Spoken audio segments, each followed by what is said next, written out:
What's up, guys? Welcome back to the channel. Here we are with another reaction video, and in this one we have why PM Modi is in Brunei. I hope I said that right. I ain't gonna lie to y'all, I don't know exactly where Brunei is, so before we jump into this video, just give me 1 second to actually search that.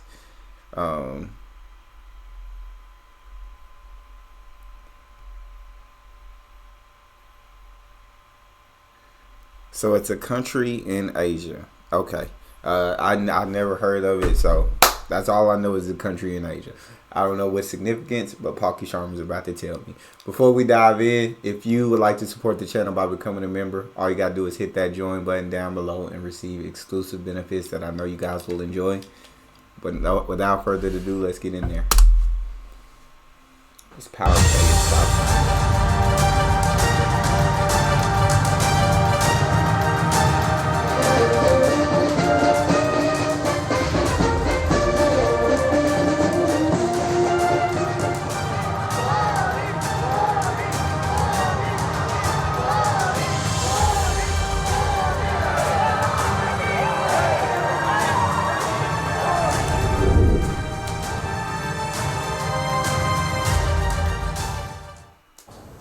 Prime Minister Modi is visiting Brunei. It's a trip that's easy to Brunei. Brunei Not Brunei, Brunei. I'm sorry. Not stand out like some of the other engagements on India's diplomatic calendar. Later this month, the Prime Minister will be in New York to attend the UN General Assembly. Next month, he'll visit Russia again, this time for the BRICS summit. Compared to these, a visit to Brunei seems less significant. But for India's diplomatic efforts in the region, this visit is extremely important. This year, India and Brunei are celebrating 40 years of diplomatic ties, 4 decades. But never before had an Indian leader set foot on its soil. Modi is the first Indian Prime Minister to visit Brunei. When he arrived today, he received the full red carpet treatment. He was welcomed by the Crown Prince of Brunei. Dang. That's so awesome.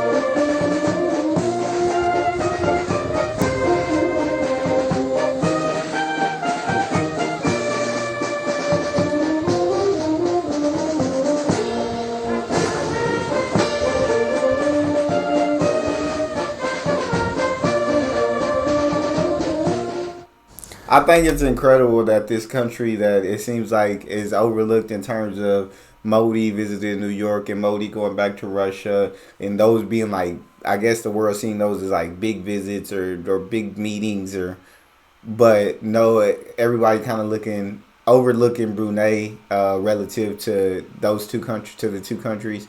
But I think it's amazing that he's the first Indian president or prime minister that's been there in 40 years. That's truly awesome. Y'all know how I feel about Modi. I think he's an incredible leader. And they definitely did lay out the red carpet treatment for him. Love that. Brunei is a unique country. It is a tiny tropical nation in Southeast Asia, home to less than 500,000 people, most of whom are Muslims. Okay. Brunei is on the island of Borneo. The country is split into 2 parts, separated by Malaysia. That's right. There's a piece of Malaysia between the 2 halves of Brunei. During the 15th and 16th centuries, Brunei was a powerful sultanate.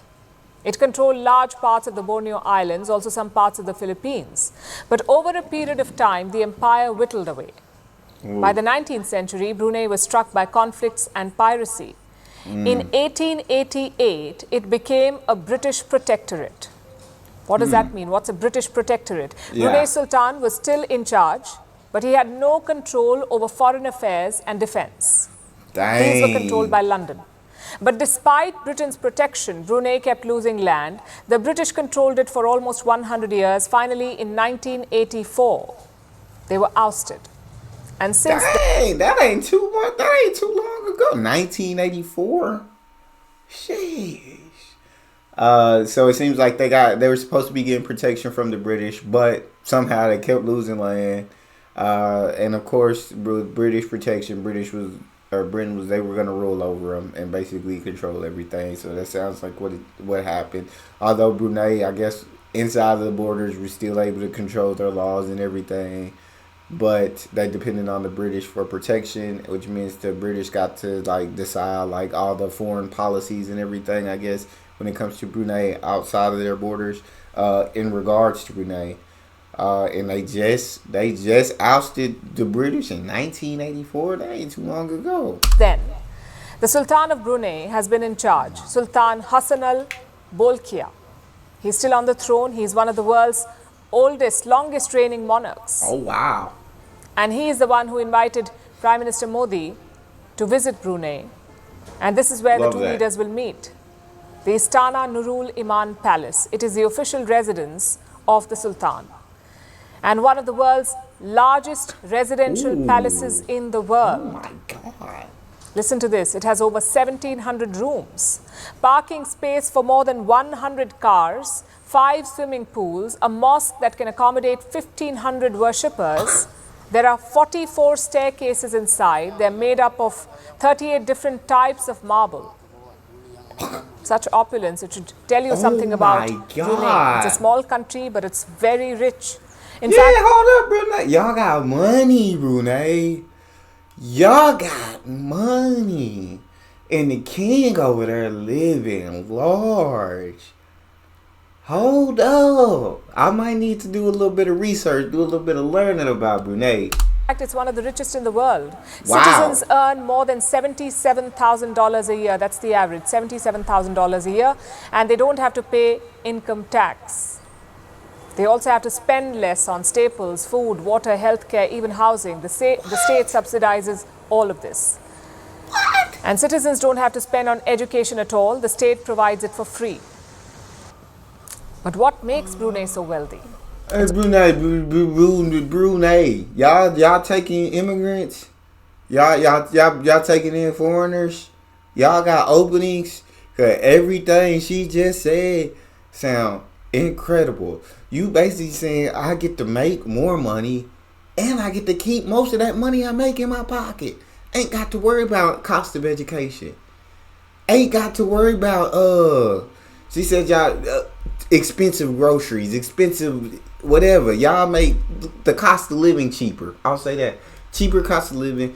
Ain't got to worry about education. Ain't got to worry about income tax. Brunei. Really. Y'all looking very attractive over there, Brunei. It's oil and gas reserves. The government Wow. gets 76% of its revenue from energy exports, and God India damn. is among Brunei's top customers. The energy trade is a key foundation of this relationship. In 2022, the bilateral trade reached $400 million. A bulk of this was from India's energy purchases. And this is a good starting point for both sides to build their relationship on. Yeah. Defense is another priority, and on this front, Brunei could use India's help. Let's look at the map again. Brunei is right next to the South China Sea. It is one of the 6 players in the region. It has claims conflicting with Beijing. Oh. Brunei's coastline faces the South China Sea. It has access to important trade routes and potentially lucrative oil and gas reserves. They have access to all of this. But Brunei faces a challenge from China. Beijing stakes claim on almost the entire South China Sea. Do you know how much oil and gas this region has? 190 trillion cubic feet of natural gas and 11 billion barrels of oil. This could be worth more than $1 trillion. China wants to grab this entire reserve, which is why bet. Chinese forces are so aggressive in this region. So Brunei needs Dang. help to defend Yeah. its interests. And it is looking to India for support. Both countries want to boost defense ties. They plan to create a joint working group. It will focus on deepening bilateral cooperation in defense. There are other areas of interest, including space, technology, health, trade and investment, and people-to-people exchanges. All of it is on the table. Brunei is also a member of the ASEAN. So by courting this tiny oil-rich nation, India could secure another ally in the region. And Yeah. Prime Minister Modi's visit could open a new chapter in this partnership. That definitely seems like an important relationship, and it definitely seems like both sides would mutually benefit from this relationship with each other. Yeah, China over there, hey, they trying to take all the oil, trying to take all the natural gas, trying to take everything out that South China Sea for itself, and not leave nothing to Brunei, who that sea has a coast. It has a coast along that sea. And I believe, according to the laws that I seen in some other video, don't each country, like, you get to go out to a certain amount of uh distance, and that part of the sea is supposed to belong to you, a certain distance from your coastline, and that's supposed to belong to you. Am I correct in saying this? But it don't sound like China. They like, no, this entire sea is ours. Y'all talk to me in the comment section. Let me know what's going on. Am I right or wrong in that statement? And do you guys agree with Paugi Sharma and C Brunei as a very important alliance, a very important partnership for you guys? I'd love to know what you guys think. That's all we have. If you guys enjoyed that, please don't forget to hit that subscribe button, give that video a thumbs up, and then check out the next one. I'll see you guys next time.